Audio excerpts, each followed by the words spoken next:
اللہ تعالیٰ فرماتا ہے اِنَّا أَرْسَلْنَاكَ شَاهِدًا وَمُبَشِّرًا وَنَذِيرًا، بے شک اللہ تعالیٰ نے آپ کو شاہد بنا کر، حاضر و ناظر بنا کر بھیجا، اور مبشر بشارت دینے والا بنا کر بھیجا، اور نذیر ڈر سنانے والا بنا کر بھیجا، لِتُؤْمِنُوا بِاللَّهِ وَرَسُولِهِ، تاکہ اللہ و رسول پر تم ایمان لاؤ، وَتُعَزِّرُوهُ وَتُوَقِّرُوهُ، اور اس کے رسول کی تعظیم کرو، توقیر کرو، وَتُسَبِّحُوهُ بُكْرَةً وَأَصِيلًا، اور اللہ تعالیٰ کی صبح و شام تسبیح بیان کرو۔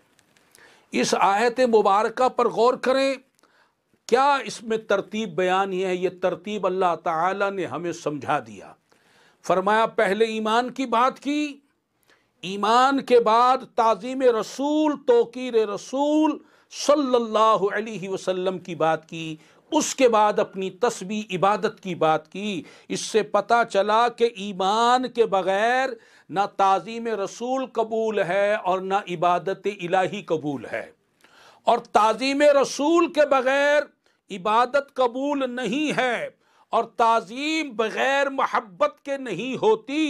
تو پتہ چلا عشق و محبت رسول صلی اللہ علیہ وسلم دین کی اساس ہے، اصل ہے، بنیاد ہے۔